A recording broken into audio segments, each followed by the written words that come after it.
Pertama-tama kita akan belajar dulu mengenai apa itu hukum, kemudian ilmu hukum, dan sistem hukum. Nah, kenapa belajar mengenai hukum dulu itu jadi hal yang krusial, jadi hal yang penting. Karena sekarang Anda sudah masuk ke Fakultas Hukum, program studi ilmu hukum. Jadi Anda perlu tahu terlebih dahulu Anda ini sedang belajar apa sih, gitu kan? Nah, kita akan lihat apa sih yang dimaksudkan dengan hukum, gitu.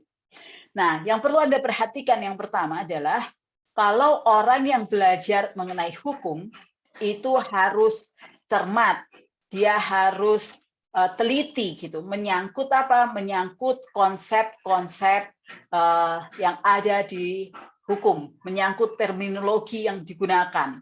Kenapa? Karena salah konsep, salah menggunakan terminologi, maknanya bisa jadi sudah berbeda. Maknanya bisa jadi sudah lain daripada yang Anda inginkan sebenarnya. Itu adalah hal pertama yang perlu Anda ingat, Anda perlu camkan. Konsep itu jangan sampai keliru dipakai, karena dari konsep itulah itu sebenarnya kita sedang mempelajari apa yang dimaksudkan dengan hukum. Karena ketika kita belajar tentang hukum, itu kita belajar mengenai banyak sekali konsep. Apakah yang dimaksudkan dengan perjanjian? Apakah konsep mengenai perjanjian itu apa sih sebenarnya? Konsep hak itu sebenarnya apa sih? Kewajiban itu apa sih? Itu semuanya adalah konsep. Konsep-konsep yang nanti akan kita lihat satu persatu. Beberapa di antaranya tentu saja dilihatnya bukan di PHI tapi di PIH. Mengenai hak, apa itu sebenarnya hak? Itu nanti di PIH. Apa sih sebenarnya yang dimaksudkan dengan kewajiban? Kemudian nanti kalau dari semester 2 tadi yang saya bilang, apa sih perjanjian? Apa sih yang dimaksudkan dengan one prestasi? Nah itu sebenarnya konsep-konsep yang nanti akan digunakan dan terus akan digunakan ketika Anda belajar mengenai hukum. Nah, sekarang kita akan belajar dulu yang awal, konsep hukum. Apa sebenarnya yang dimaksudkan dengan hukum? Nah, kalau Anda perhatikan atau Anda baca, ketika kita bicara tentang hukum, itu sebenarnya ada, apakah sudah terlihat share screen-nya? Sudah, Bu. Oke. Ketika kita bicara tentang hukum, itu sebenarnya ada dua istilah yang sering digunakan. Atau ada dua istilah yang sering dipakai oleh orang yang kemudian artinya disamakan dengan hukum. Istilah yang pertama itu adalah ius, istilah yang kedua itu adalah lex. Nah, ius dan lex kalau diterjemahkan dalam bahasa Inggris itu sama-sama law. Nah, kemudian dari bahasa Inggris diterjemahkan ke bahasa Indonesia itu diterjemahkan sebagai hukum. Padahal penerjemahan yang demikian tidak terlalu tepat, tidak begitu tepat. Kenapa? Karena ius dan lex memiliki makna yang berbeda. Ius itu sesungguhnya artinya adalah hukum. Sementara lex itu artinya adalah peraturan. Nah, ketika saya taruh demikian di PowerPoint yang bisa Anda lihat di layar Anda, saya letakkan ius itu tempatnya di atas, kemudian lex ini tempatnya di bawah. Nah, ada maknanya. Kenapa? Karena hukum itu dalam tataran yang lebih tinggi, kemudian peraturan itu di bawahnya. Hukum itu dalam tataran yang lebih tinggi, sehingga peraturan ini dia sesungguhnya adalah implementasi. Dia sesungguhnya adalah konkretisasi dari yang disebut hukum atau yang disebut ius. Nah, ini dulu Anda ingat. Jadi kalau Anda baca ius atau ius itu beda dengan lex. Dengan demikian, hukum itu beda dengan peraturan. Karena lex sesungguhnya artinya adalah peraturan. Itu perlu Anda ingat terlebih dahulu. Nah, mari kita lihat apa sih sebenarnya kata Roscoe gitu. Kalau kita lihat salah satu, apa sih yang dimaksudkan dengan hukum? Dia mengatakan law is a body of ideals, principles, and precepts for the adjustment of the relations of human beings and the ordering of the conduct in society. Law seeks to guide decision as law seeks to constrain action. Law is needed to achieve and maintain justice. Laws are needed to keep the peace, to maintain order. Law is experience developed by reason and corrected by further experience. Its immediate task is the administration of justice, the attainment of full and equal justice to all. The task of laws is one policing of maintaining the surface of order. Nah, kalau Anda lihat di sana, kalau kita bicara tentang hukum, maka sebenarnya hukum itu apa? Hukum itu adalah sebuah ideal. Hukum itu adalah sebuah nilai. Dia adalah sebuah keharusan. Jadi kalau Anda lihat tadi yang barusan kita baca, siapa tadi, Roscoe tadi mengatakan bahwa kalau kita berbicara tentang hukum, kita bicara tentang body of ideals, principles. Nah, jadi sebenarnya hukum itu apa? Hukum itu adalah nilai-nilai. Dia adalah suatu keharusan. Yang tujuannya apa? Tujuannya terciptanya keadilan. Sehingga nanti kalau di PIH, Anda bisa mengingat dikatakan di sana kalau hukum itu nama lainnya keadilan. Atau hukum itu tujuannya adalah keadilan. Sehingga hukum itu sama dengan keadilan. Oleh karena itu, kalau bukan untuk mencapai keadilan, sebenarnya dia bukan hukum.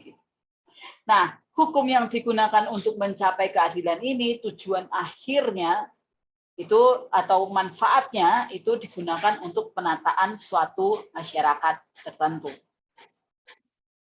Saya ulangi. Jadi tadi kalau kita lihat dari kata-katanya Roscoe, maka kita tahu hukum itu adalah suatu nilai. Dia itu suatu ideal, suatu cita-cita, sesuatu yang dirasa orang baik, yang dirasa oleh suatu kelompok masyarakat tertentu, hal yang harus diikuti, hal yang harus dilaksanakan. Hal yang menurut orang ketika itu dilakukan atau tidak dilakukan, tergantung nilainya, itu nilai yang baik itu adalah sesuatu yang harus dilakukan atau justru tidak dilakukan, maka akan mencapai yang namanya keadilan. Nah, ketika itu dilaksanakan dalam suatu pranata masyarakat, maka kemudian terciptalah masyarakat yang tertata. Jadi di hukum itu digunakan untuk apa? Digunakan untuk penataan masyarakat. Sebenarnya seperti itu. Jadi sampai di sini kita tahu, kalau kita bicara hukum, kita bicara tentang nilai-nilai, tentang sesuatu yang ideal. Nah, dengan demikian, karena hukum itu adalah suatu ideal, suatu nilai, suatu keharusan untuk mewujudkan keadilan, maka kemudian digunakan untuk pranata masyarakat, maka kita tahu bahwa hukum itu adanya di mana? Ada di dalam masyarakat. Sesuatu yang baik, sesuatu yang ideal, sesuatu yang harus dilaksanakan atau tidak dilaksanakan gitu. Yang menurut suatu masyarakat tertentu itu adalah hal yang sempurna gitu, hal yang dicita-citakan, hal yang baik gitu. Nah, kalau itu dilakukan tercapailah keadilan. Oleh siapa tadi? Oleh masyarakat tertentu. Jadi maka di sana saya katakan hukum itu ada di dalam masyarakat. Nah, kemudian hukum itu dia berkembang sesuai dengan dinamika masyarakat. Oleh karenanya masuk akal jika apa? Jika Anda merenungkan kalau dalam skala suatu negara, apa yang dianggap baik di negara ini bisa jadi berbeda dengan apa yang dianggap baik di negara itu. Apa yang dianggap baik di tempat ini bisa jadi berbeda dengan apa yang baik yang ada di sana. Kalau sekarang Anda pikir-pikir gitu, nah ini salah satu keuntungan Anda kuliah di Fakultas Hukum UKSW gitu. UKSW pada umumnya, Fakultas Hukum secara khusus. Kenapa? Karena kalau Anda lihat nih di kelas Anda kemarin minggu lalu kan saya tanya Anda lokasi ada di mana gitu. Anda tahu bahwa kelas ini terdiri dari orang yang berada di lokasi yang berbeda-beda. Nanti kalau Anda ingat lagi waktu OMB ketika seluruh kelas nih bergabung satu angkatan Anda juga tahu kalau Anda ini berasal dari daerah yang berbeda-beda. Nah, kenapa saya bisa bilang itu adalah keberuntungan? Karena kemudian Anda punya kesempatan. Untuk apa? Untuk cari tahu. Benarkah hukum yang ada di dalam masyarakat di satu tempat, di tempat yang lain, itu berbeda-beda. Nah, Anda bisa belajar hukum adat di satu tempat dan tempat yang lain. Bisa beda-beda. Untuk mengingat apa? Untuk mengingat bahwa nilai-nilai, ideal, keharusan, hal yang baik di satu tempat bisa jadi dan tempat lain bisa jadi berbeda. Kenapa? Karena masyarakatnya berbeda. Masyarakatnya mengolah kehidupannya secara berbeda, berpikirnya secara berbeda, sehingga punya nilai yang dianggap baik itu juga berbeda. Ada masyarakat tertentu yang beranggap baik jika apa? Jika laki-laki itu menikah dari kerabatnya, gitu. Jadi bukan orang asing sama sekali, gitu. Masih terhitung kerabatnya. Gitu. Maka Anda lihat kalau misalnya di NTT ada tempat mengambil wanita, mengambil istri gitu dari kampung sana gitu. Nah, kampung sana itu kalau ditelusur masih kerabat. Kemudian kalau ada orang Batak di sini, adakah yang dari Ada, Bu. Batak? Ada pasti kan gitu. Anda punya pariban? Punya, Bu. Punya Bu. kan gitu. Nah, tapi ada yang masih memegang itu. Jadi Anda harus nanti sama pariban Anda gitu. Tapi ada juga yang sudah nggak berpegang pada adat seperti itu. Nah, dulu sempat saya pernah ngajar di kelas saya ada sekelas itu paribannya. Jadi sejak awal kenapa heboh amat gitu, ternyata itu paribannya dan mereka tidak tumbuh bersama-sama gitu, mereka nggak begitu tahu, tahu-tahu ketemu di Fakultas Hukum UKSW, terus tahu-tahu sekelas ternyata pariban gitu, terus jadilah di kelas itu jadinya cukup seru gitu karena ada sepasang. Nah, ada yang masih mengikuti itu, ada yang enggak. Kenapa kok ada orang yang kenapa ada daerah yang menganggap itu baik? Tapi di daerah lain nggak punya nilai-nilai yang seperti itu. Sekali lagi, hukum yang dianggap baik itu ada di dalam masyarakat. Ada di satu daerah yang mengunggulkan kepemilikan pribadi. Jadi kalau ada sesuatu dimiliki oleh seseorang, ya orang lain nggak boleh gitu ikut pakai. Tapi ada beberapa daerah yang sebaliknya, milik itu komunal, bukan milik pribadi. Jadi nggak ada yang namanya hak individu. Semuanya boleh dipakai oleh masyarakat di satu desa, satu kampung tertentu secara komunal. Kenapa? Karena milik itu milik bersama. Begitulah yang dianggap baik. Nah, itu Anda lihat hukum itu dia ada di masyarakat, kemudian dia berkembang sesuai dengan dinamika masyarakat. Artinya apa? Itu nggak statis. Bisa jadi dia berubah sesuai nilai-nilai yang ada di masyarakat, keyakinan yang dianggap benar di masyarakat. Kalau keyakinannya berubah, ya kemudian hukumnya jadi berubah juga. Misalnya, suatu masyarakat beranggapan, kalau di masyarakat tertentu beranggapan kalau apa? Kalau ada tanaman tertentu itu yang sifatnya adiktif. Karena sifatnya adiktif, maka orang tidak boleh mengkonsumsinya. Itu dianggap baik. Kenapa? Secara turun-temurun itu diajarkan. Tidak boleh mengkonsumsi satu tanaman tertentu karena dia akan bikin orang berhalusinasi. Kemudian dia akan membuat orang jadi ketergantungan gitu. Kemudian tidak produktif dan seterusnya. Tapi di tempat lain ada orang yang beranggapan berbeda. Oh, enggak apa-apa gitu. Sepanjang orang tahu kapan saatnya mengkonsumsi. Jadi enggak apa-apa mengkonsumsi itu. Ya memang ada sifat adiktifnya gitu, tapi enggak apa-apa, itu tidak dianggap sebagai suatu hal yang buruk. Gitu. Itu adalah pilihan orang mau atau enggak mau, karena toh tetap ada manfaatnya kok. Gitu. Nah, di satu tempat dengan di tempat yang lain bisa jadi berkembang, bisa jadi berbeda. Bisa jadi tadinya enggak boleh, tapi kemudian berubah jadi boleh. Kenapa? Karena masyarakatnya berubah, karena nilai-nilainya berubah, sehingga kemudian yang dianggap baik itu juga kemudian berubah, kemudian berkembang. Tadinya orang beranggapan nggak boleh menikah dengan orang di luar sukunya, itu yang dianggap baik. Tapi kemudian masyarakatnya berkembang. nilai-nilainya berkembang, ada pembaruan gitu dari nilai-nilai yang diyakini. Akhirnya nggak apa-apa menikah dengan orang yang berasal dari suku yang berbeda. Gitu. Dia berkembang, sesuatu nilai, suatu keharmonisan itu berkembang. Oleh karena hukum itu sejatinya ditemukan di dalam masyarakat, kemudian dia ini bukan sesuatu yang statis, hukum ini bukan sesuatu yang statis, tapi dinamis, dia berkembang sesuai dengan dinamika masyarakat, maka hukum ini selalu dapat ditemukan sebagai pedoman dalam penyelesaian setiap masalah dalam pergaulan manusia. Karena dia nggak statis, maka dia bisa selalu ditemukan sebagai pedoman dalam penyelesaian masalah. Atau dengan kata lain, kita bisa bilang kalau hukum ini selalu ada dan bisa dipakai untuk menyelesaikan masalah yang muncul di dalam masyarakat. Nah, kalau kita lihat dalam konteks ini konteks dunia ilmu hukum yang kita kenal, kita bilang hukum ini dia bisa selalu ditemukan.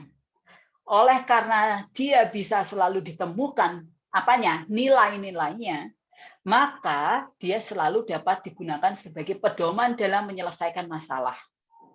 Oleh karena itu, dikatakan kalau ada masalah dibawa ke pengadilan, dikatakan hakim itu nggak boleh menolak perkara. Kenapa? Dia nggak boleh menolak perkara dengan alasan nggak ada aturannya gitu. Karena ini belum diatur, nggak boleh dia. Kenapa? Karena hukumnya bisa selalu ditemukan. Aturannya boleh nggak ada, tapi hukumnya selalu ada. Kenapa? Karena hukum itu ada di masyarakat. Karena hukum itu sesungguhnya adalah nilai-nilai yang dianggap baik, ideal yang dianggap baik oleh masyarakat. Jadi sebenarnya dia bisa selalu ditemukan. Sehingga hakim nggak boleh menolak perkara karena nggak ada peraturan. Dia harus menemukan hukumnya itu apa, yang dianggap baik itu apa, yang dianggap benar itu apa, sehingga masalah ini harus diselesaikan seperti ini. Itu terkait dengan hukum yang perlu Anda ingat. Nah, tadi itu tadi ya dari Roscoe Pound tadi, yang pertama dia adalah ideal, dia adalah prinsipil gitu yang ditemukan di masyarakat. Nah, kemudian yang berikutnya Roscoe Pound tadi juga mengatakan law is governed by principles. Kalau dia itu diatur, ditentukan, dikendalikan oleh prinsip-prinsip tertentu, maka hukum itu tidak boleh sewenang-wenang. Atau nggak ada sebenarnya hukum itu yang sewenang-wenang. Karena apa? Karena dia diatur oleh prinsip-prinsip tertentu. Gitu. Nah, prinsip-prinsip tertentunya itu apa? Ideal yang dianggap baik oleh masyarakat itu tadi. Oleh karena itu, di suatu masyarakat, di suatu tempat tertentu, nggak ada sebenarnya nilai-nilai, karena nilai-nilai yang dianggap baik itu adalah nilai-nilai yang dianggap baik oleh masyarakat di suatu tempat tertentu. Nah, itu yang jadi prinsipnya, maka hukum itu tidak boleh sewenang-wenang. Atau nggak ada hukumnya sewenang-wenang. Tapi kalau kita bilang peraturan, lain lagi. Peraturan bisa jadi dia itu sewenang-wenang. Kenapa? Karena peraturan itu adalah produk otoritas. Dibuat oleh otoritas tertentu atau dibuat oleh orang yang punya atau pihak yang punya otoritas tertentu. Jadi mungkin saja dia sewenang-wenang.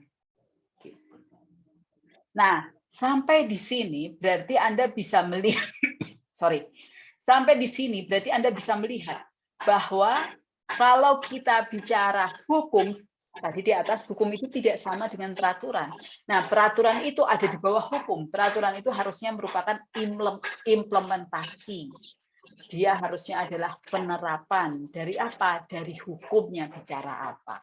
Nah, kalau peraturan itu sebenarnya adalah implementasi atau penerapan dari hukumnya itu sebenarnya bilang apa, maka seharusnya nih peraturan itu dia sejalan dengan hukum.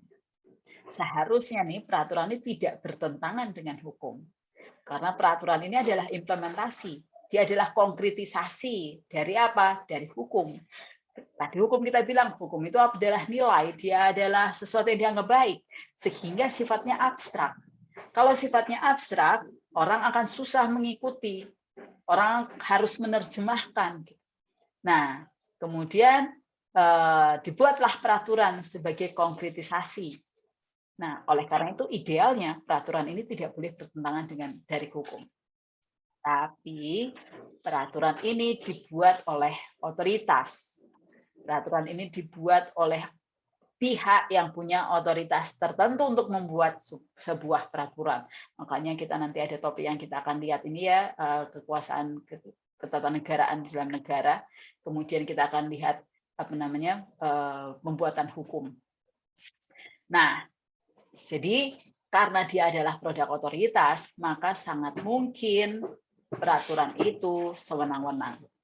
Atau dengan kata lain, sangat mungkin peraturan itu tidak bersumber atau tidak berdasar dari hukum. Nah, sangat mungkin peraturan itu tidak berdasar dari hukum atau tidak berlandasan hukum. Sebenarnya dia fungsinya implementasi dari hukum, tapi enggak. Sehingga akhirnya peraturan itu sifatnya otoritas, sifatnya sewenang-wenang gitu, karena dibuat oleh otoritas yang punya kewenangan, yang punya kekuasaan. Nah, kalau itu terjadi bagaimana? Nah, kalau itu terjadi adalah tugas Anda. Tugas Anda sebagai ahli hukum untuk mengusulkan, untuk menyelesaikan itu, untuk mencari tahu, untuk memberikan preskripsi mengenai bagaimana sih yang seharusnya. Nanti kalau Anda kuliah, bisa jadi Anda bertemu dengan dosen, yang dosennya itu beranggapan bahwa kalau suatu produk dibuat oleh otoritas, maka ya udah kita nurut-nurut aja. Kita tidak punya kemampuan gitu, kita tidak punya hak untuk mengkritisi gitu. Kita nggak punya hak untuk bilang oh itu keliru gitu. Nah, mungkin nanti Anda akan ketemu dosen yang mengatakan demikian gitu. Nah, terkait dengan hal itu saya tidak sependapat. Justru tugas Anda sebagai ahli hukum, Anda itu punya tugas untuk mengkritisi produknya otoritas. Apakah produknya otoritas ini sudah sesuai atau belum dengan hukumnya? Sudah sesuai atau belum dengan nilai-nilai yang ideal?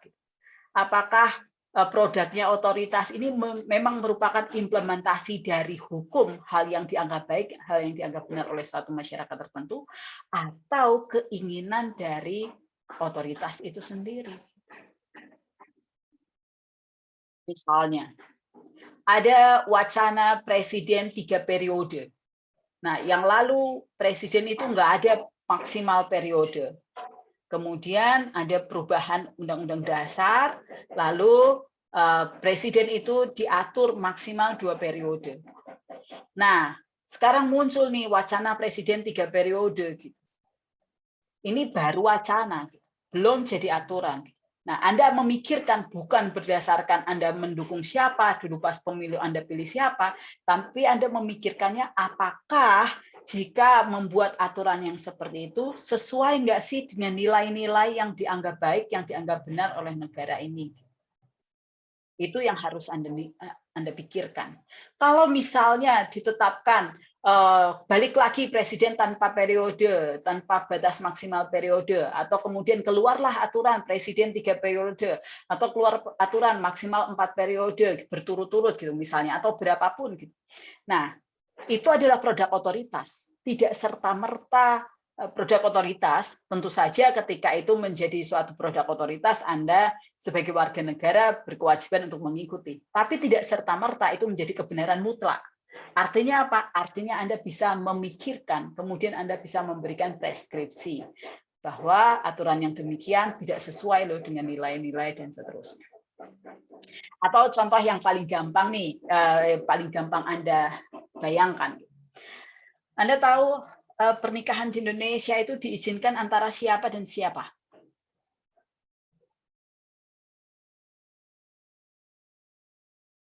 Antara siapa dan siapa? Lelaki dan perempuan. Oke, di Indonesia, hukum perkawinan di Indonesia itu mengizinkan, tadi siapa yang jawab? Giska. Giska ya. Giska mengatakan laki-laki dan perempuan. Nah, lebih tepatnya nih kalau kita lihat undang-undang perkawinan, itu perkawinan itu adalah apa? ikatan lahir batin antara satu orang wanita dengan satu orang pria. Jadi ketika Anda mau menikah, ini tahu, jadi ada peristiwa nih orang mau menikah, itu harus jenis kelaminnya laki-laki dan jenis kelaminnya yang satu adalah perempuan. Itu hukum perkawinan Indonesia sekarang ini. Coba Anda lihat browsing gitu. Di Australia misalnya, di negara bagian Victoria misalnya. Apakah ada aturan semacam ini? Anda buka misalnya di Belanda misalnya. Adakah aturan semacam ini? Anda buka di negara Eropa yang lain, misalnya di Jerman misalnya. Ada nggak aturan serupa dengan ini? Nah, kalau Anda lihat misalnya di negara bagian Victoria atau di Belanda gitu, ada nggak aturan semacam ini? Nggak ada. Kenapa? Karena mereka tidak mengharuskan laki-laki dan perempuan. Bisa saja yang jenis kelaminnya bukan laki-laki dan perempuan saling menikah. Beberapa negara bagian di Amerika juga bisa seperti itu. Nah, kemudian tahukah Anda kampanye mengenai hal ini itu begitu masif gitu, begitu marak gitu. Gambar rainbow pelangi yang tadinya itu gambar anak-anak gitu yang umum sekali digambar gitu. Nah, kemudian sekarang dijadikan simbol. Simbol dari apa? Anggapnya diversity gitu. Jadinya boleh gitu. Nah, ini berkembang kemana-mana. Gitu. Nah, saya yakin nih di Indonesia itu juga masuk gitu. Orang yang mulai berpikir yang sama. Ini sebenarnya juga bukan hal baru gitu. Beberapa waktu yang lalu gitu juga sempat muncul ke permukaan. Tapi sekarang nih kalau lihat di sekeliling nih, Australia nggak begitu jauh dari Indonesia. Gitu. Nah, itu mulai muncul yang kayak gitu. Sekarang nih, kalau misalnya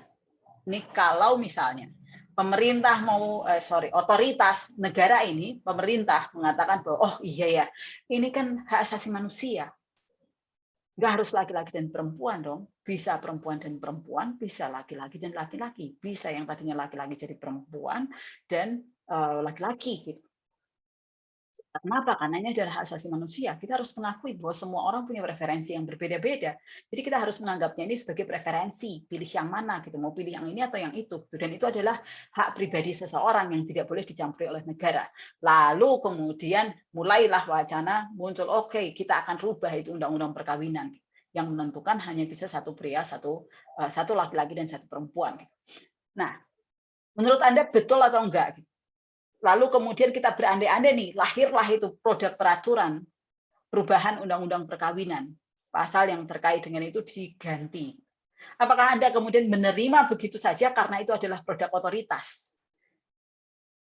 Karena itu adalah kata-kata otoritas, maka Anda menerimanya begitu saja, dianggap sebagai suatu kebenaran. Nah, kalau saya kasih contoh yang kontras ini, sebagian masyarakat di Indonesia itu masih setuju bahwa itu nggak sesuai dengan nilai-nilai yang ada di Indonesia. Pernikahan yang bukan laki-laki dan perempuan itu tidak sesuai dengan nilai-nilai yang ada di Indonesia. Saya sengaja kasih contoh yang kontras. Supaya apa? Supaya Anda bisa memahami bahwa yang dibuat, yang diputuskan oleh otoritas belum tentu itu bersesuaian dengan hukum. Tugas Anda sebagai ahli hukum yang selalu harus melihat, harus menilai apakah produknya otoritas, apakah aturan yang dibuat oleh otoritas ini bersesuaian dengan hukum atau tidak. Kalau tidak, maka tugas Anda untuk mengusulkan supaya itu dibenarkan, agar sesuai dengan hukumnya, sesuai dengan nilai-nilainya. Contoh di hukum perdata. Tadinya di hukum perdata itu dikenal istilah yang namanya anak luar kawin. Ada konsep anak luar kawin. Anak luar kawin adalah anak yang dilahirkan di luar perkawinan yang sah. Itu namanya anak luar kawin. Nah, kemudian diatur di hukum perdata bahwa anak luar kawin ini hanya punya hubungan hukum dengan ibu dan keluarga ibu. Nah, khususnya dia disebutkan di Undang-Undang Perkawinan. Hanya punya hubungan hukum dengan ibu dan keluarga ibu saja. Bertahun-tahun konsep ini diterima. Kemudian tahun 2018, kalau saya nggak salah ingat ya, saya lupa tahun persisnya, tapi belum lama 2000-an sekian. Nah, kemudian ada yang berpikir, konsep ini keliru kan sebenarnya. Kenapa kok keliru? Gitu? Karena dia nggak sesuai dengan nilai yang dianggap baik. Nilai yang dianggap baik itu apa? Anak itu punya hak. Anak itu sejak dia dilahirkan, dia menyandang hak tertentu yang harus diakui dan harus dihormati. Nah, anak itu ketika proses pembuatan kemudian lahirlah anak, dia nggak ikut-ikutan. Dia dilahirkan bukan karena pilihannya dia dilahirkan. Oleh karena itu tidak seharusnya karena statusnya sebagai ALK, kemudian dia menerima hak yang berbeda, kemudian dia mendapat perlakuan yang berbeda. Nah, orang yang berpikir demikian kemudian mengajukan, ini aturannya harusnya dirubah loh, karena aturan ini tidak sesuai dengan nilai-nilainya. Aturan ini harusnya diganti loh, karena aturan ini tidak sesuai dengan apa? Hukumnya. Kemudian itu yang dia lakukan. Dia bikin permohonan ke Mahkamah Konstitusi supaya Mahkamah Konstitusi merubah gitu, menyatakan tidak konstitusional gitu aturan yang terkait dengan yang tadi hubungan hukum hanya dengan ibu dan keluarga ibunya saja. Dan itu yang terjadi. Sehingga sekarang MK kemudian memberikan tafsir yang berbeda bahwa anak ALK itu dia punya hubungan hukum dengan ibu dan keluarga ibu dan juga dengan ayah dan keluarga ayah sepanjang bisa dibuktikan dengan ilmu pengetahuan dan teknologi. Itu contoh gitu bahwa peraturan itu bisa jadi dia tidak sesuai dengan hukumnya. Nah, kemudian menjadi tugas Anda sebagai ahli hukum itu untuk membenarkan, untuk memberikan preskripsi yang seharusnya tuh yang seperti apa sih gitu. Nah, sampai di sini kita tahu bersama yang perlu Anda pegang dari pembahasan kita mengenai hukum ini. Yang pertama, Anda harus ingat bahwa hukum itu tidak sama dengan peraturan. Hukum sama peraturan itu beda. Hukum itu posisinya lebih di atas, peraturan itu posisinya dia lebih di bawah.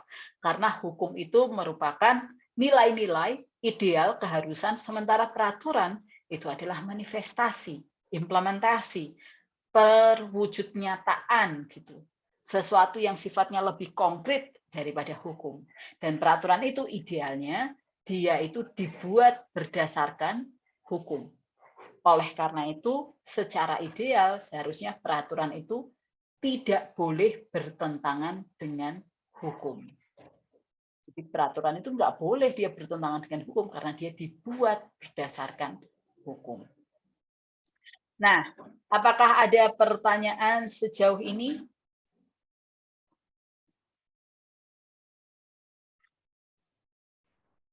Ibu. Ya, silakan Jericho. Ya, saya Jericho Dia Panjangan, Bu. Apakah bisa saya menarik kesimpulan dari pemaparan Ibu sampaikan bahwa peraturan merupakan alat yang digunakan dari hukum itu sendiri? Apakah benar, Bu? Sorry, lupa. Unmute.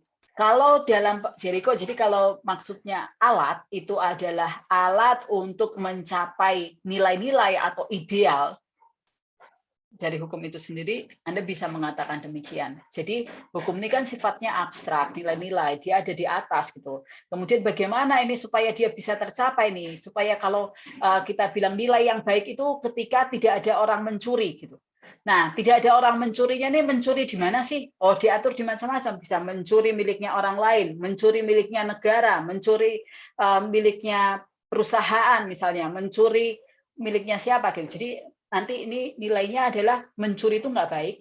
Kemudian kan ini mencurinya siapa, mencurinya siapa, mencurinya siapa. Kemudian dibuatlah peraturan yang lebih konkret. Supaya apa? Supaya ideal mencuri nggak baik ini bisa tercapai. Contohnya, mencuri miliknya negara ini nggak boleh. Mencuri kekayaannya negara nggak boleh gitu. Ini aturannya beda dengan mencuri miliknya orang pribadi.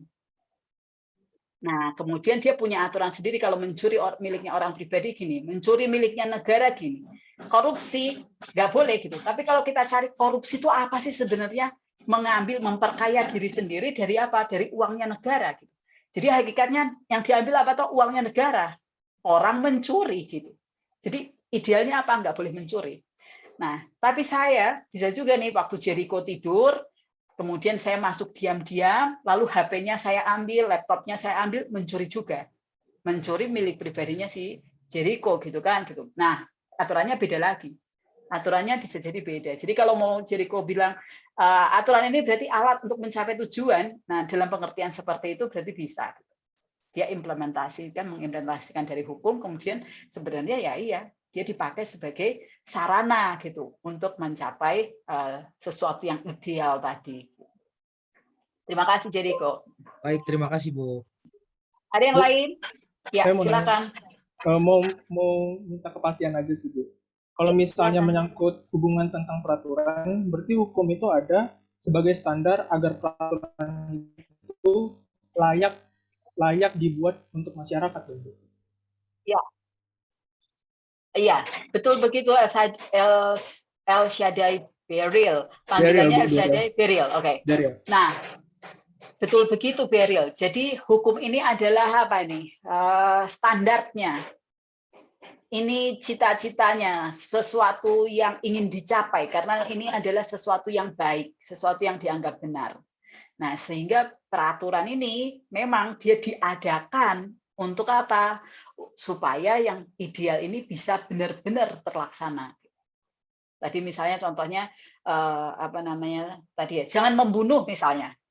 Ini saya pakai contoh-contoh yang Anda nggak bisa bantah ya kan, jangan membunuh, jangan mencuri, itu kan nilai-nilai universal gitu yang orang mengamini bahwa itu nggak baik gitu. Jadi saya pakai contoh-contoh yang itu, yang debatable-nya sedikit. Jangan membunuh, nggak boleh toh membunuh semena-mena gitu. Ini sesuatu yang ideal, sesuatu yang baik, sesuatu yang dianggap harus dilaksanakan. Nilai ini harus diwujudkan bahwa orang tidak boleh membunuh. Nah, kemudian dia diturunkan, nggak boleh membunuh siapa, nggak boleh membunuh dalam kondisi seperti apa. Gitu. Kemudian kalau yang dibunuh itu satu orang misalnya, atau yang dibunuh itu satu klan misalnya, atau yang dibunuh itu satu kelompok tertentu misalnya, apakah ini kemudian nanti peraturannya sama semua atau beda? Gitu. Kemudian yang jelas aturan-aturan ini tadi itu semuanya untuk mencapai apa? Untuk mencapai nilai nggak boleh membunuh ini tadi. Kalau misalnya orang nggak sengaja karena perkelahian mengakibatkan matinya seseorang, sama orang yang dia dengan bikin skenario gitu supaya satu klan itu musnah, gitu. Sama-sama nilainya nggak boleh membunuh, tapi kemudian peraturannya bisa jadi berbeda. Nah, kemudian aborsi boleh atau enggak? Pro-life atau pro-choice. Nah, nilainya ini apakah sama? Masih nilai nggak boleh membunuh. Kenapa? Karena yang di dalam kandungan itu nyawa. Gitu. Sehingga ketika yang di dalam kandungan itu dihilangkan, maka nilainya tidak boleh membunuh ini sebenarnya nggak tercapai lagi. Gitu. Karena membolehkan membunuh, walaupun yang dibunuh ini masih di dalam kandungan. Gitu. Tapi ada juga orang yang berpendapat yang di dalam kandungan itu belum nyawa kok itu tuh dalam usia tertentu itu masih sel yang belum ada nyawanya. Jadi nggak apa-apa kalau mau ditiadakan gitu. Nah, tapi di satu sisi ada yang bilang ya sejak dia terbentuk itu sudah nyawa. Nah, Anda mau yang mana? Nah, di Indonesia nih secara umum masih pro-life yang lebih besar. Pandangan yang lebih kuat itu pandangan yang pro-life. Pro pada kehidupan, dianggap itu nyawa. Tetapi Anda bisa cek di beberapa negara yang lain. Pro-life nggak begitu kuat. Kenapa? Karena ada yang sebaliknya, pro-choice. Jadi lebih mengedepankan pada pilihan. Pilihan dari siapa? Pilihan dari wanita, karena yang mengandung adalah wanita. Itu itu aturan yang ada di tempat macam-macam tempat. Tempat yang satu dan tempat yang lain bisa jadi berbeda. Di Indonesia nggak boleh. Kemudian kalau Anda lihat di Amerika misalnya boleh. Kalau Anda misalnya lihat di Belanda, boleh. Kenapa? Karena masing-masing punya nilai yang dianggap baiknya itu beda-beda. Di satu tempat dengan di tempat yang lain. Nah, tadi yang dikatakan oleh Beryl, kalau kita bilang hukum itu jadi apa? Jadi tolok ukurnya gitu, untuk melihat apakah peraturan ini sudah betul atau belum sih. Tolok ukurnya adalah hukumnya. Maka itu yang harus kita pegang. Apakah masyarakat ini berubahkah nilai-nilainya? Apakah dia tidak lagi menganggap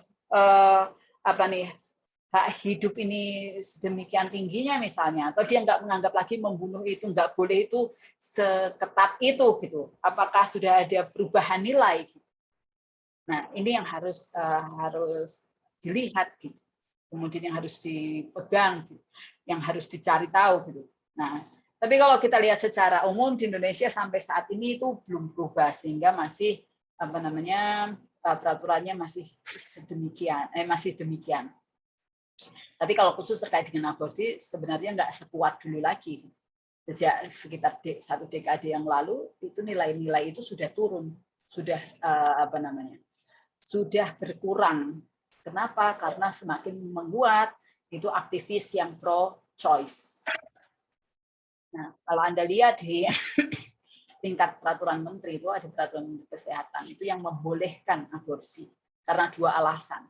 1, karena janinnya itu diketahui memiliki kelainan. Jadi dia kalau dilahirkan dia pasti itu nggak akan sama seperti manusia pada umumnya. Itu dianggap alasan kesehatan sehingga boleh kalau mau meminta aborsi. Terus yang kedua, jika itu akibat dari kejahatan. Jadi karena kehamilannya itu diakibatkan karena kejahatan, maka itu bisa meminta aborsi. Itu alasan yang kedua. Kenapa? Sekali lagi itu adalah pro-choice. Pilihannya pada siapa? Pada wanita yang mengandung. Apakah dia tetap mau mengandung atau enggak. Nah, oleh karena itu saya bilang itu penurunan sebenarnya. Atas apa? Atas nilai-nilai kehidupan gitu. Atas pro-life gitu yang tadinya itu begitu kuat gitu. Itu penurunan. Nah, apakah ini akan semakin longgar? Apakah ini akan semakin berkurang? Apakah semakin nggak kuat? Siapa yang menentukan? Masyarakat. Tadi makanya di awal kita bilang hukum itu berkembang sesuai dengan dinamika masyarakat. Nah, masyarakat itu sendiri yang akan menentukan. Nah, gitu kira-kira Beryl penjelasannya. Semoga cukup jelas. Ya, apakah ada yang lain? Ibu, saya izin bertanya. Ya, silakan Amalia. Berarti ini dapat dipastikan bahwa peraturan dan hukum itu harus menjadi satu kesatuan yang berdiri bersama ya, Bu? Apa bisa peraturan itu bisa dibilang menjadi sebagai pelengkapnya hukum? Oke. Terima kasih Amalia. Nah, peraturan dan hukum ini memang satu kesatuan. Kalau Anda mau bilang sebagai satu kesatuan ini partner gitu. Hukum ini nilai-nilainya, kemudian peraturan ini mengimplementasikan atau mengkonkretkan. Kalau hukum tadi bilangnya adalah sesuatu yang ideal, sesuatu yang abstrak, karena dia adalah nilai-nilai, jadi sifatnya abstrak, maka kemudian peraturan ini mengkonkretkan, mewujud nyatakan. Kalau misalnya nih, peraturannya bilang hukumnya bilang, tataran yang di atas nih, nilai-nilainya bilang, manusia itu punya kewajiban untuk menjaga alam. Jadi ini hukumnya. Hukumnya mengatakan manusia itu punya manusia itu punya kewajiban untuk menjaga alam. Itu yang jadi nilai yang dianggap baik. Kenapa kok jadi nilai yang dianggap baik? Ya, manusia itu pada hakikatnya dia dikaruniai akal dan pikiran lebih daripada makhluk yang lain gitu. Oleh karena itu dia punya kewajiban untuk menjaga makhluk-makhluk lain yang ada di sekitarnya gitu. Nah, dianggap baik manusia ini punya nilai untuk menjaga alam. Punya tugas untuk menjaga alam. Ini nilai yang dianggap baik. Kemudian dibuatlah peraturan supaya lebih konkret. Dimaksudkan menjaga alam itu yang kayak apa sih? Kan tadinya kan nilainya hukumnya cuma mengatakan manusia itu punya kewajiban untuk menjaga alam.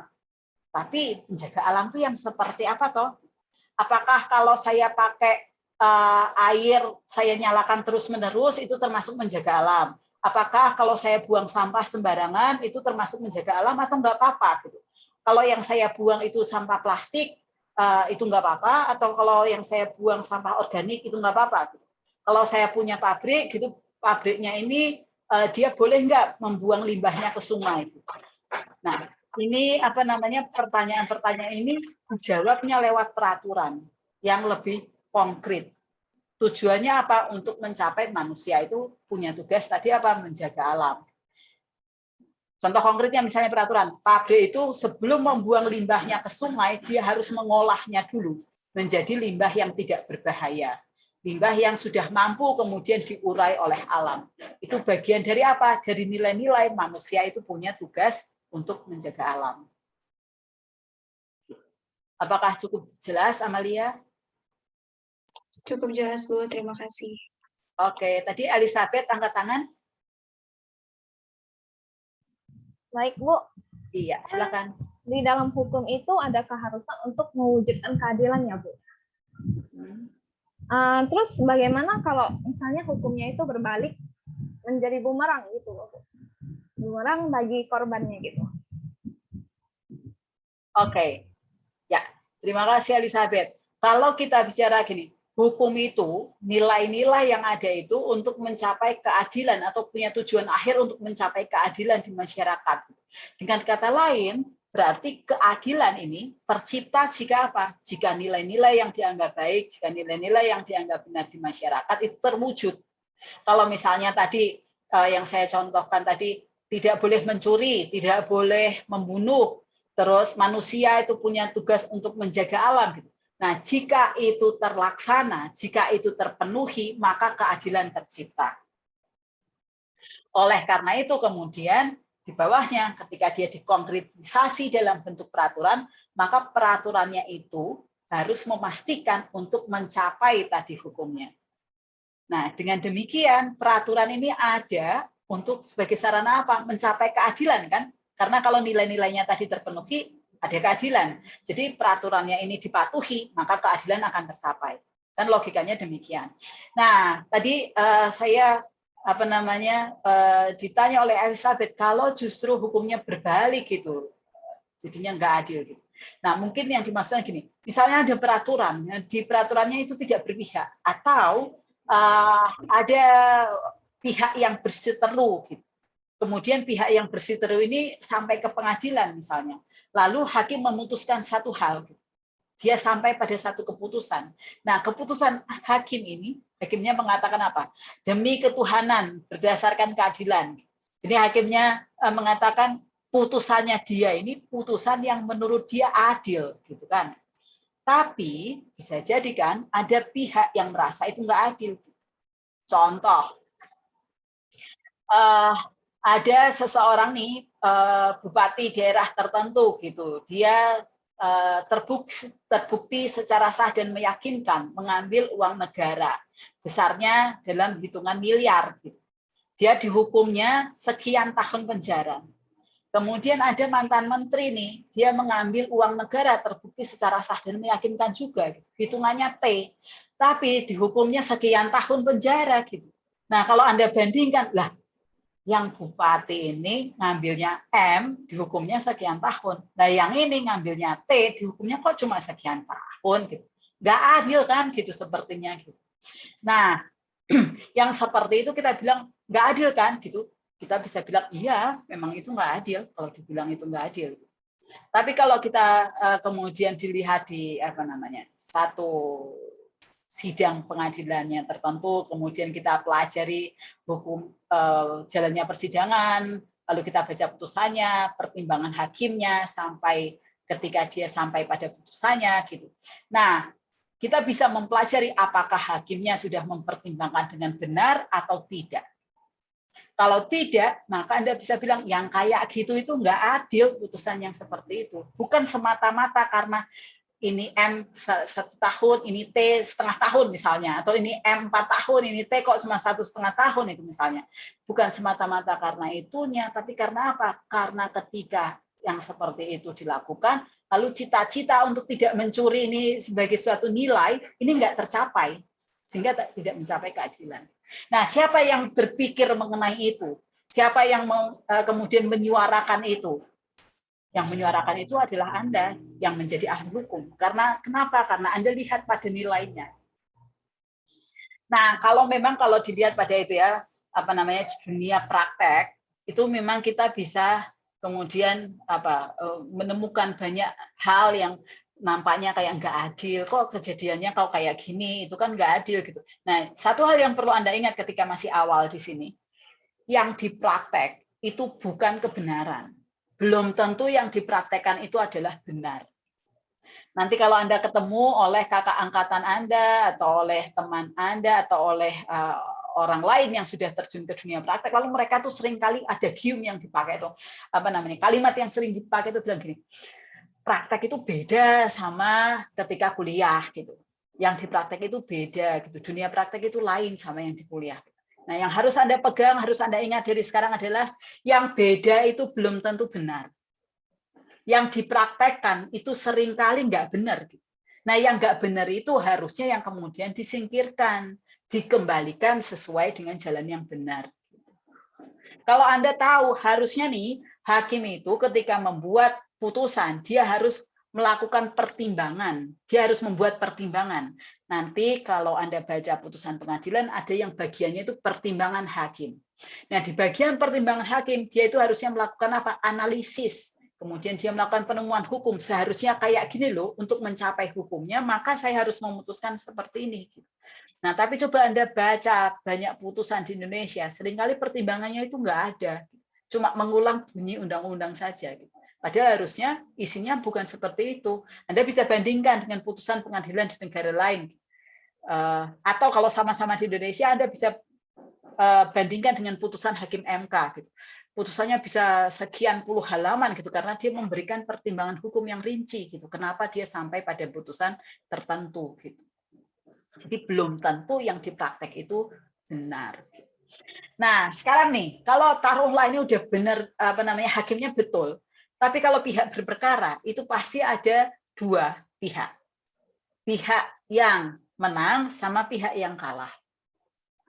Nah, pihak yang kalah bisa jadi bilang apa? Itu nggak adil, nggak berpihak pada saya, kok bisa saya kalah gitu. Nah, selalu akan begitu. Tetapi kalau pihak yang kalah bilang demikian, itu tidak bisa Anda jadikan dasar kesimpulan bahwa keadilan tidak ada. Kalau Anda tanya sama pihak yang menang, Anda bilang, oh iya adil, hakimnya benar itu sudah memutuskan dengan adil. Gitu. Semata-mata karena apa? Semata-mata karena saya menang. Gitu. Nah, ya kan? Karena selalu ada dua pihak. Selalu di dalam pengadilan kan selalu ada penggugat, ada tergugat, ada terdakwa, ada jaksa gitu. Nah, kalau jaksanya kalah nih, hakimnya memutuskan, dok tidak terbukti dia melakukan kejahatan, dibebaskan dan dipulihkan nama baiknya. Jaksanya bilang, hakimnya nggak adil benar itu. Nah, tapi si terdakwanya bilang hakimnya itu adil, dia memutuskan dengan benar dan seterusnya. Gitu.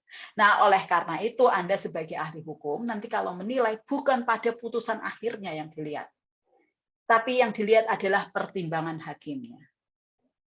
Nah, itu nanti salah satu nanti di pertemuan ketiga kalau saya nggak salah ketika kita bicara tentang penelitian hukum, itu salah satu jenis dari penelitian hukum. Anda melakukan studi kasus, menstudi kasus tertentu untuk melihat gitu, apakah putusannya ini benar nggak sih? Gitu. Hakimnya ini betul nggak sih? Gitu. Nah, itu Anda menstudi kasus tertentu. Nah, oleh karena itu sekali lagi, kalau nanti Anda mendengar ada siapapun gitu yang mengatakan bahwa kalau itu sudah putusan hakim ya pasti benar. Gitu. Itu saya nggak sepenuhnya sependapat dengan itu. Kenapa? Karena Anda masih bisa membuat anotasi. Karena Anda masih bisa membuat catatan terhadap putusan itu. Nah, kemudian itu dipublikasikan. Kenapa? Bisa jadi di tahap pengadilan selanjutnya, bisa jadi untuk kasus berikutnya. Gitu. Itu bisa jadi pelajaran. Harusnya kayak gini loh. Kenapa sih prinsipnya itu kalau ada kesalahan jangan dibiarkan. Gitu. Yang ini ya sudah, kalau nggak bisa ada lagi yang bisa upaya yang bisa dilakukan. Tapi janganlah orang berikutnya mengalami hal yang sama. Gitu. Nah, itu tugasnya siapa? Tugasnya Anda. Untuk perkara yang Anda teliti, bisa jadi itu sudah inkrah, sudah berkekuatan hukum tetap, nggak bisa diapa-apain lagi. Tapi kalau Anda teliti, kemudian Anda memberikan preskripsi seharusnya seperti apa, bisa jadi untuk perkara sejenis selanjutnya, itu keputusannya bisa beda. Nah, itu tugasnya siapa? Sekali lagi itu tugasnya ahli hukum. Karena orang yang nggak belajar ilmu hukum, dia nggak akan tahu gimana caranya untuk mencari nilai-nilainya. Gimana caranya untuk melihat sumber-sumber hukumnya itu untuk melihat yang seharusnya seperti apa. Gitu kira-kira Elizabeth. Tri Aprifa. Iya. Baik, perkenalkan nama saya Tri Aprifander, boleh dipanggil Vander. Jadi pertanyaan saya gini, Bu. Apakah misalnya ada hukum-hukum atau peraturan-peraturan yang tidak tertulis bisa dijadikan dasar untuk mengadili sebuah perkara atau pidana? Itu yang pertama. Yang kedua, misalnya ada sebuah kasus, tapi salah satu pihak merasa tidak puas atas keputusan hakim tersebut. Apakah pihak yang merasa tidak adil bisa melanjutkan perkara atau bagaimana? Terima kasih. Terima kasih, Vander. Nah, yang pertama nih, kalau itu pidana, nggak bisa. Karena ada nullum delictum nulla puna sine previa lege punali. Jadi harus ada aturannya, harus ada terlebih dahulu sebelum tindakan dilakukan. Jadi, apa namanya, kalau itu perbuatan pidana, kalau misalnya tidak ada ancaman pidana terhadap orang yang melakukan pembunuhan, misalnya gini. Terus orang melakukan pembunuhan, nggak bisa dipidana gitu. Sama seperti ini dulu, apa namanya, belum ada undang-undang yang terkait dengan teroris. Lalu ada orang melakukan tindakan terorisme. Nah, waktu itu beberapa tahun yang lalu itu kan jadi mungkin Anda masih terlalu kecil ya, itu jadi pembahasan gitu. Nah, terus ini diadili berdasarkan apa nih? Kita belum punya nih undang-undang terkait dengan terorisme. Gimana nih? Gitu. Karena ada nullum delictum nulla puna sine previa lege punali gitu. Nah, kemudian kapan dia diperkecualikan gitu? Apakah selalu demikian atau bisa diperkecualikan gitu? Nah, itu nanti Anda akan pelajari lebih lanjut di mata kuliah hukum pidana kalau yang terkait dengan pidana. Nah, kemudian tadi ada juga ditanyakan apakah aturannya itu harus tertulis semua gitu? Bisakah yang sifatnya tidak tertulis dijadikan dasar? Jawabannya bisa. Nanti kalau kita lihat sumber-sumber hukum, salah satunya adalah kebiasaan. Nah, kebiasaan ini bisa jadi sumber hukum jika apa? Dilakukan berulang-ulang dan kemudian diterima. Gitu. Kalau misalnya Anda bikin perjanjian, nggak ditulis nih di dalam perjanjiannya itu, gitu. Di dalam klausula dalam perjanjian nggak ditulis. Nah, tetapi itu jadi kebiasaan. Nah, itu bisa dijadikan dasar juga, misalnya. Tiba-tiba Anda disuruh pergi gitu, nggak ditulis nih kalau kontrak tidak misalnya ini perjanjiannya tentang sewa menyewa gitu. Nah, sewanya berakhir, nah tidak ditulis di situ apakah Anda itu bisa perpanjang atau Anda nggak bisa diperpanjang. Kalau bisa diperpanjang, Anda harus kasih notifikasi, harus kasih pemberitahuan berapa bulan sebelumnya, nggak ditulis di situ. Kalau tiba-tiba mau diminta sama yang punya ini harus kasih pemberitahuan berapa lama sebelumnya. Kemudian dia harus memberikan kesempatan yang layak, dianggap layak untuk pindah, itu berapa hari sebelumnya. Nggak ditulis di perjanjiannya. Nah, itu bisa dipakai kebiasaan. Biasanya 3 bulan sebelumnya harus ngasih tahu. Biasanya kalau sudah sampai batas akhir, biasanya dikasih waktu 30 hari kalender. Jadi bisa pakai hukum kebiasaan sebagai dasar. Nah, terus sumber hukum yang lain nih kalau di Indonesia dikenal juga yang namanya hukum adat. Bukan hanya adat istiadat, tapi ada hukum adat. Kalau adat istiadat itu sesuatu yang berulang dilakukan gitu. Kalau di Jawa misalnya kalau ada orang wanita hamil pas 7 bulan kehamilan nanti ada acara tertentu gitu. Untuk merayakan 7 bulan kehamilannya itu. Terus nanti pas anaknya udah lahir, pas umur berapa hari ya itu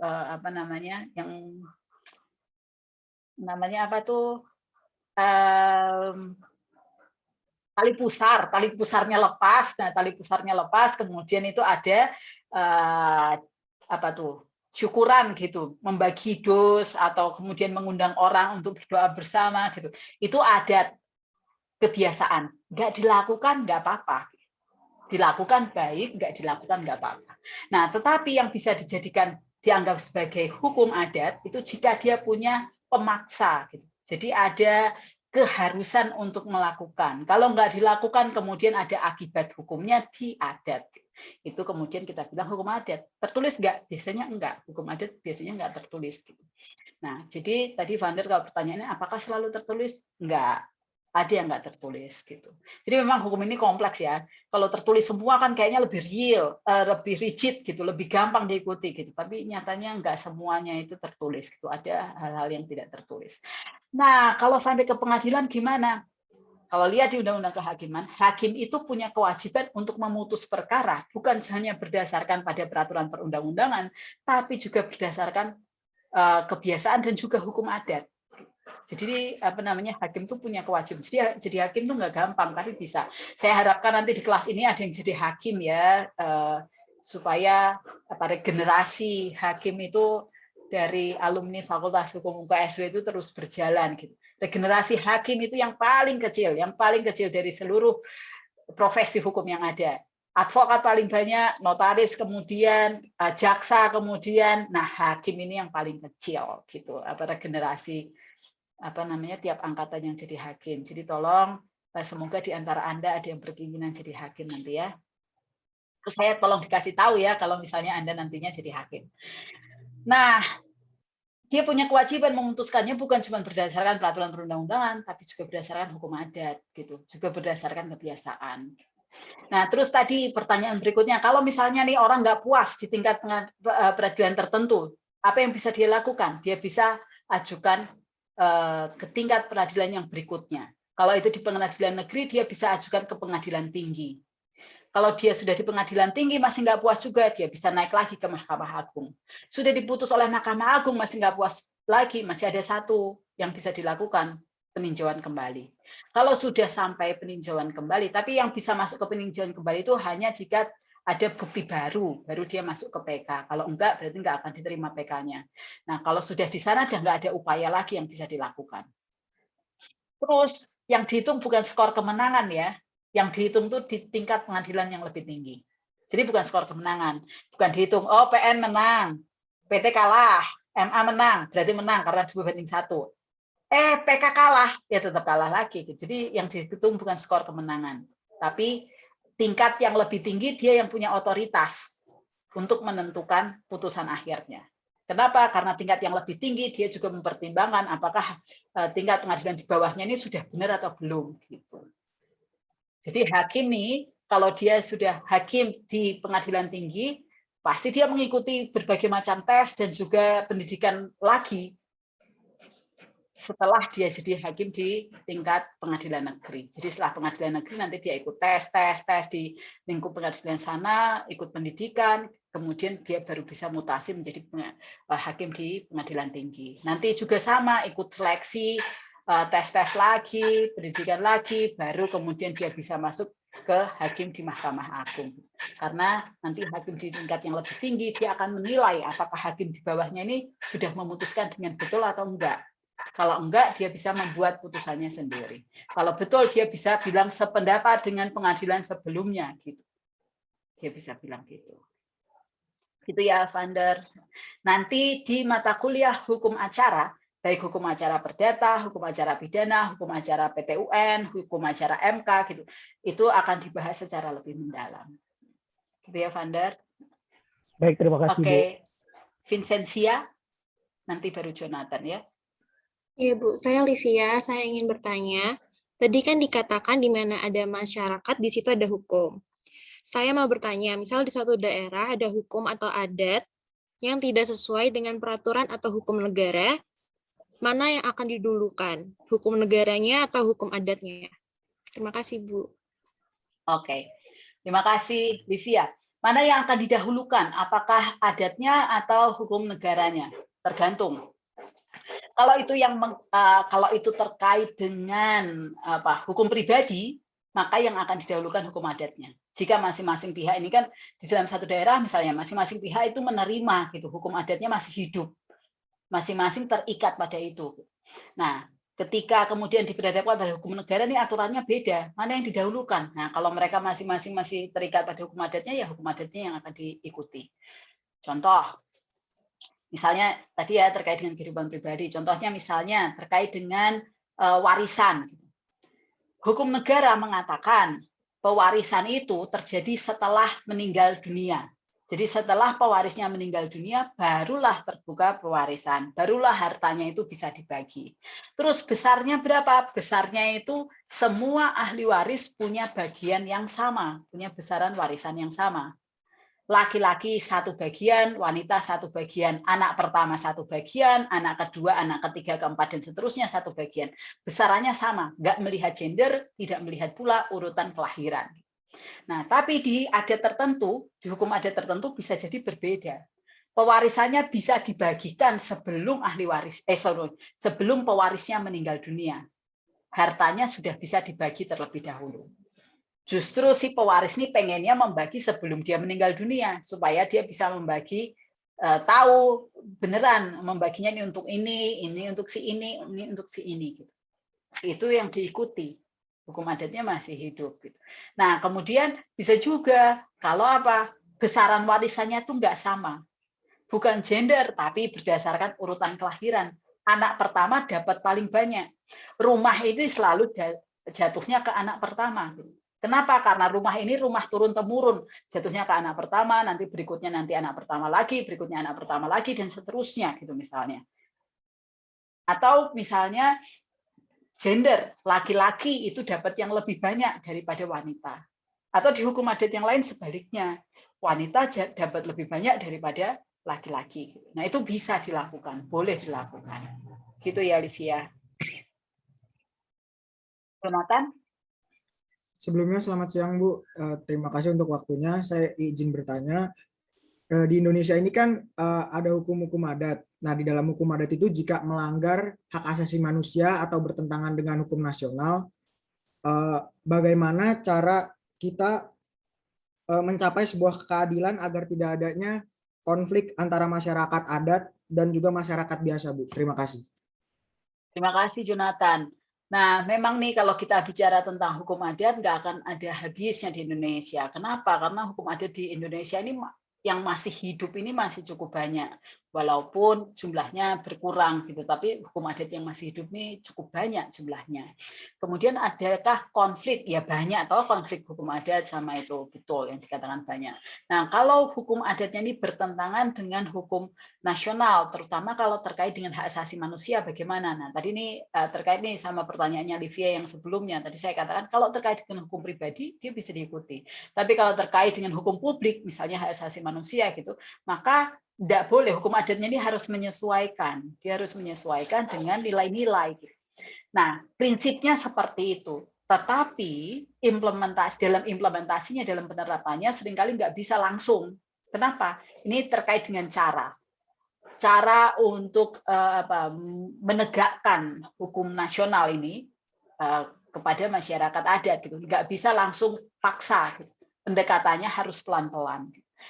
Nah, sehingga adatnya ini kemudian jadi bergeser gitu. Bergeser karena pelan-pelan, karena masyarakat adatnya menerima perubahan-perubahan tersebut gitu. Nah, contohnya gitu. Di Sumba Tengah beberapa waktu yang lalu itu sekitar tahun 2011. Nah, saya sempat terlibat dalam pembuatan naskah akademik tentang 3 gerakan moral. Itu sudah 1 dekade yang lalu. 3 gerakan moralnya itu apa? Yang satu itu gerakan hidup hemat, yang satu gerakan kembali ke kebun, yang satu gerakan itu saya lupa namanya, pokoknya terkait dengan keamanan gitu. Nah, salah satunya misalnya gerakan hidup hemat. Muncul karena apa? Karena di sana itu kalau ada segala peristiwa yang terkait dengan kehidupan manusia, selalu ada pesta. Kemudian selalu ada potong hewan. Potongnya bukan cuma 1 atau 2 gitu. Bisa potongnya ya tergantung prestis masyarakatnya itu seberapa, kedudukan orang yang meninggal misalnya kalau itu meninggal dunia itu seberapa gitu. Dia bisa potong 10 kerbau, 10 sapi, 10 kuda, 10 babi hutan, misalnya gitu. Dan itu cost-nya atau biayanya itu kan sangat tinggi. Tapi itu nilai yang dianggap baik oleh masyarakat di sana. Nanti masyarakat dari kampung yang lain, dia akan ikut datang. Kalau yang dipotong itu kerbau yang tanduknya itu semakin panjang, maka dia berarti prestisnya semakin tinggi. Nah, 10 tahun yang lalu muncullah gerakan itu. Gitu. Munculnya bukan 10 tahun yang lalu, tapi dicetuskannya itu sudah beberapa waktu sebelumnya. Lalu 10 tahun yang lalu baru kemudian diwujudkan. Oke, sekarang dilegalisasi gitu. Dalam bentuk apa? Dalam bentuk peraturan daerah gitu. Mau dibuat peraturan daerah gitu. Supaya apa? Supaya daya ikatnya lebih kuat gitu. Tapi ke masyarakatnya itu pelan-pelan gitu. Pelan-pelan mulai didengungkan, pelan-pelan nilai-nilainya itu mulai ditularkan. Kenapa demikian? Tadi ya, terkait dengan yang di awal tadi. Hukum itu ada di suatu masyarakat, nilai-nilai yang baik itu ada di suatu masyarakat, tapi dia dinamis. Dia berkembang sesuai dengan keyakinan yang diterima oleh masyarakat.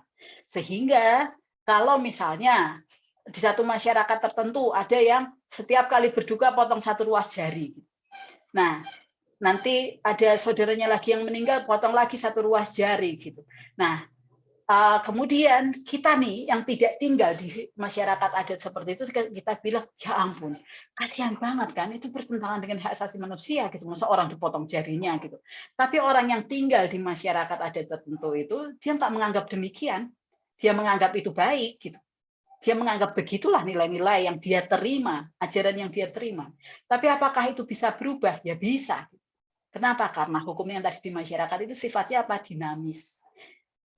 Sehingga masyarakat hukum adat itu bisa ditularkan nilai-nilai yang berbeda, sehingga dia kemudian punya nilai yang berbeda. Nah, jadi kalau Anda lihat nih yang potong jari udah sedikit dibandingkan dulu orang yang tetap melakukannya. Kenapa? Karena nilai-nilainya dinamis, berkembang secara dinamis. Nah, itu kira-kira seperti itu, Jonathan.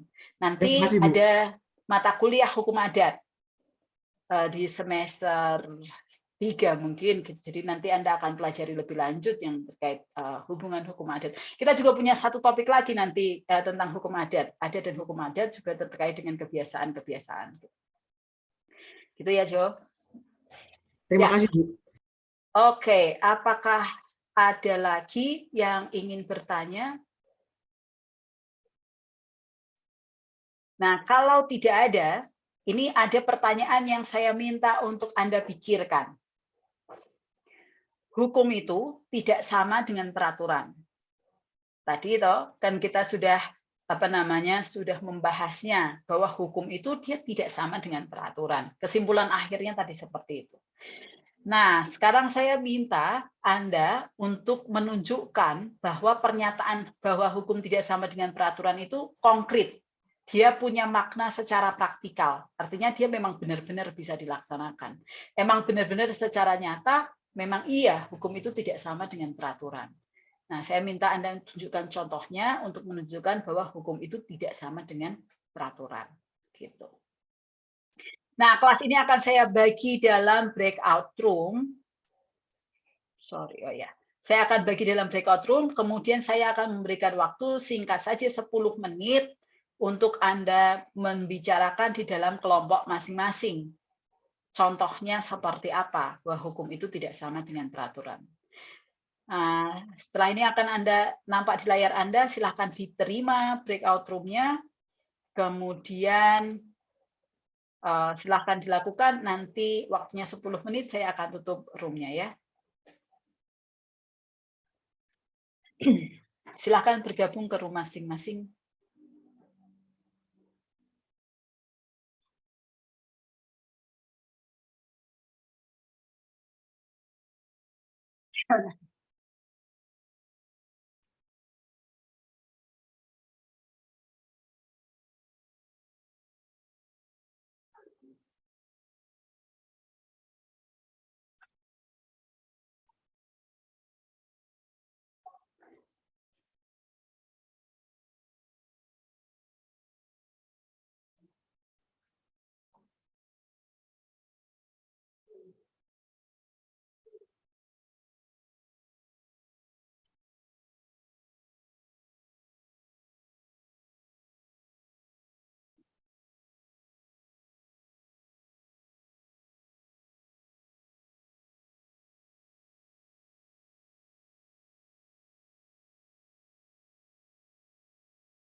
pendapat kalian.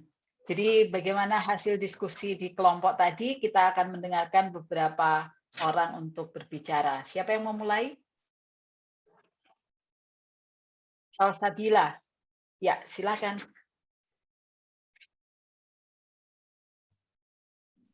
Nama saya Salsabila Yosiana. Dengan tadi kelompoknya ada Jonathan, ada Abed, ada Lintang, sama ada Joshua. Jadi kalau menurut kelompok kita dari diskusi tadi, hukum contohnya itu hukum tertulis jelas di UUD ataupun pasal-pasal peraturan itu, Bu. Sedangkan peraturan tuh bisa tertulis dan bisa juga tidak. Lalu hukum menurut kita itu berasal dari kayak di masyarakat itu disetujui oleh masyarakat luas, bukan hanya pihak yang berwenang. Sedangkan kalau peraturan itu kebanyakan dibuat oleh pihak berwenang. Begitu, Bu. Oke, terima kasih Salsabila. Berikutnya Laga Sakti. Ya, sebelumnya perkenalkan nama saya Laga, NIM 31-2021-106.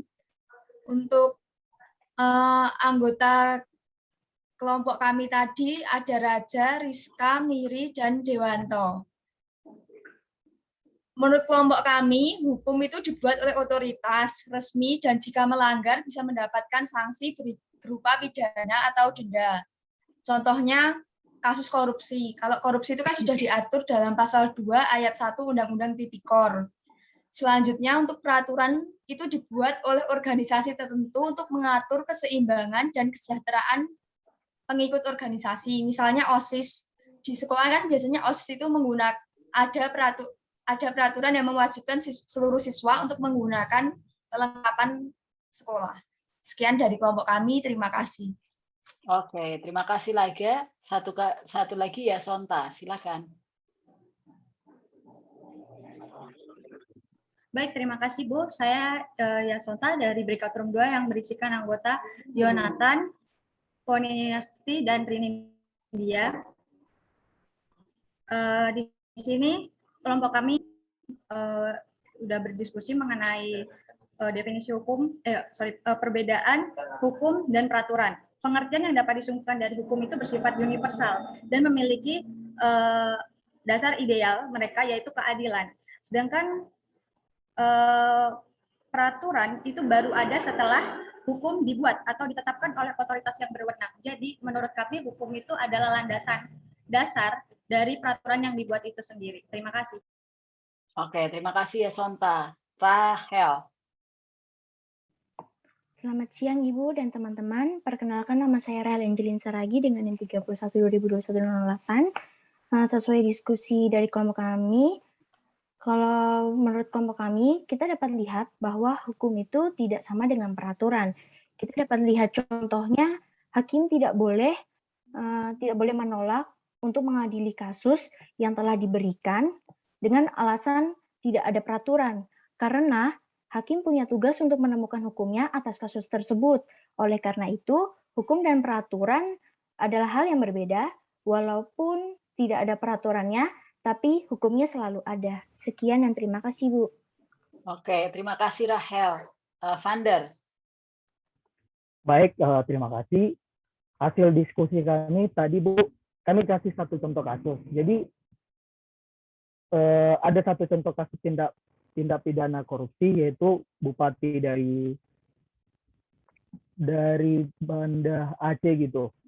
Nah, kalau hukumnya seharusnya dengan peraturan perundang-undangan nomor 20 tahun 2001, si bakal ditindak pidana dan juga kena sanksi denda. Tapi kalau peraturan yang berada di daerah Banda Aceh itu, peraturan yang berlaku seharusnya digunakan peraturan Serlam dengan cara si pelaku dipotong jari. Jadi dari situ jelas bahwa peraturan dan hukum itu agak berbeda. Namun landasan dari peran itu tetap dari hukum tersebut. Terima kasih, Bu. Baik, terima kasih Vander. Jericho. Oke, baik. Terima kasih, Bu. Saya Jericho Jaya Panjangan. Oh, sorry Jericho. Saya kelewatan. Harusnya Beril duluan tadi. Oke, siap Bu, nggak apa-apa. Sorry Mari. Jericho, Beril. Baik, terima kasih Bu. Perkenalkan, nama saya Beril, dan teman-teman yang satu grup sama saya tadi ada Amalia, Krisna, Rini, sama Ardan. Menurut pendapat kami, secara singkat, hukum dan peraturan itu beda. Di mana yang membedakannya itu adalah hukum itu ditemukan, sedangkan peraturan itu dibuat atau diciptakan oleh otoritas berwenang. Yang di mana ketika hukum itu ditemukan, maka hukum itu bersifat universal atau bisa dibilang ada di dalam setiap masyarakat. Sedangkan peraturan itu, karena peraturan itu dibuat oleh otoritas yang berwenang, maka peraturan itu bersifat lokal.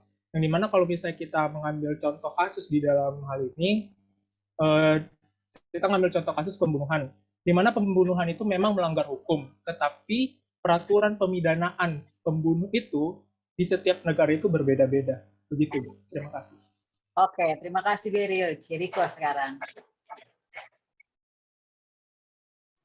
Oke, baik. Terima kasih, Bu. Saya Jericho Japandiangan, mewakili dari kelompok yang beranggota ada Rima, kemudian ada Edmund, ada Raya, siapa lagi ya?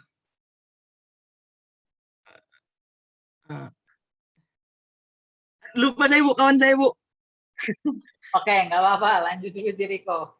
Oke, setelah kami berdiskusi, ditemukanlah pernyataan, kami meninjau, melihat dari kondisi secara pengertian dan kedudukannya, sehingga singkat sekali ditemukan perbedaan hukum terhadap hukum dengan peraturan. Kalau hukum ini merupakan arahan bagi kami dalam menjalankan kehidupan dan bernegara, sedangkan peraturan ini suatu larangan serta memiliki sanksi-sanksi terhadap larangan tersebut. Sekian Bu, terima kasih. Oke, terima kasih Jericho. Destri ya terakhir. Silakan Destri.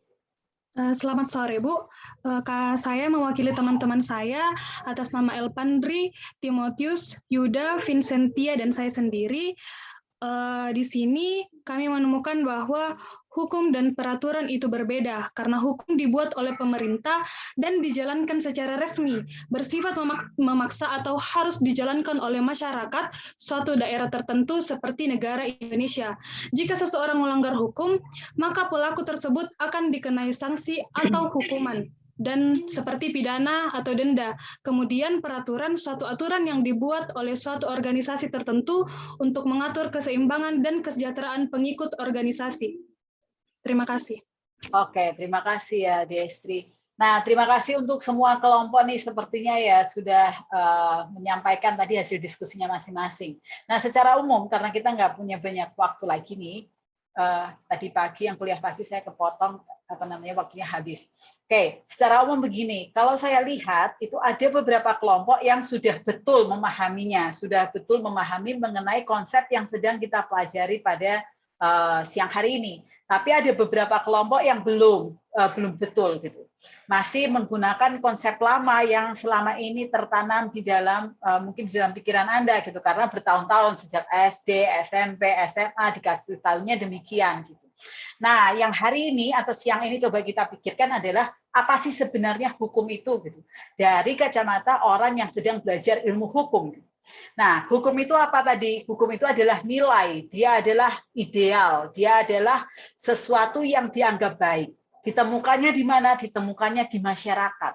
Sehingga kalau ditanya siapa yang membuat hukum ini, sebenarnya masyarakat itu sendiri gitu. Karena hukumnya ditemukan di masyarakat, nilai-nilai yang dianggap baik dan dianggap benar. Nah, kemudian hukum ini diturunkan, diimplementasikan dalam bentuk peraturan. Jadi siapa yang membuat peraturan? Peraturan yang membuat adalah otoritas. Jadi otoritas ini atau negara yang punya otoritas ini kemudian dia membuat peraturan. Nah, peraturan ini di level yang bawah ini dia seharusnya merupakan implementasi dari hukumnya, dari nilai yang dianggap baik oleh masyarakat. Nah, itu adalah konsep dasar ketika kita bicara tentang hukum sama tentang peraturan. Nah, memang ini berbeda dengan yang selama ini Anda terima gitu. Oleh karena itu nanti tolong lihat kembali rekaman di semester kuliah yang tahun lalu. Ini kuliah ini juga saya rekam, nanti saya upload juga. Anda bisa ulang kembali gitu untuk memberikan pemahaman ke diri Anda. Yang dimaksudkan dengan hukum di sini itu adalah prinsip, nilai-nilai yang ditemukannya di mana? Di masyarakat. Nah, kemudian yang selanjutnya dia diimplementasikan dalam bentuk peraturan. Peraturannya dibuat oleh siapa? Dibuat oleh otoritas. Otoritasnya siapa? Negara, gitu. Pemerintah, gitu. Itu yang membuat peraturan. Nah, itu apa namanya respon saya secara singkat. Nah, sekarang saya karena saya nggak punya waktu lagi nih, apa namanya Kak Dimas sudah bantu mengingatkan supaya saya nggak kepotong. Saya kasih tugas ke Anda. Dimas nanti minta tolong kuliah pertama ditanya ya. Tugasnya adalah apakah coba Anda pikirkan, apakah peraturan itu harus ada sanksi? Tadi kan beberapa kelompok menyebutkan kalau dibuat dalam bentuk peraturan dan kalau melanggarnya kemudian ada sanksi. Nah, sekarang yang saya tanya adalah apakah harus ada sanksi? Baru dibilang itu peraturan. Kalau nggak ada sanksi, nggak bisa dibilang itu peraturan. Jadi apakah sanksi itu merupakan sesuatu yang wajib gitu, atau enggak? Gitu ya, gitu. Itu apa namanya? Jadi tugas Anda untuk dipikirkan nanti akan mengawali pertemuan kita yang ke depan. Nah, kemudian silahkan cek flexible learning. Nanti ada itu ya, saya upload hari ini, belum tahu jam berapa, jadi mungkin nanti malam baru Anda cek. Kemudian silahkan cek ada pertanyaan yang akan saya munculkan di sana untuk Anda baca, kemudian Anda pikirkan, lalu Anda tuliskan jawabannya. Gitu ya. Nah, itu saja dari saya untuk hari ini. Terima kasih untuk partisipasi Anda selama pertemuan ini. Saya akan menggunakan 2 menit terakhir untuk polling sebelum kita mengakhiri. Minta maaf saya nggak memberikan kesempatan untuk tanya lagi ya, karena waktunya tidak cukup. Kalau ada yang ingin Anda diskusikan, Anda bisa tanya duluan lewat WA Group. Nanti kalau perlu pembahasan, kita bahas minggu depan. Nah, silahkan dijawab.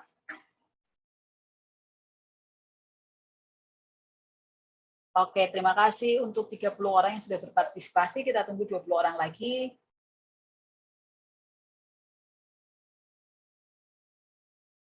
Iya. Terima kasih untuk pollingnya. Saya akhiri, kemudian saya bagikan ke Anda. Apakah saya berbicara terlalu cepat? Ada 11 orang yang menyatakan iya. Nanti minggu depan saya lambatkan sedikit ya. Kemudian yang kedua, apakah saya menggunakan kalimat yang bisa Anda mengerti? Itu 98% iya. Ada 1 orang yang tidak. Mungkin nanti bisa japri saya atau Kak Dimas ya, gitu.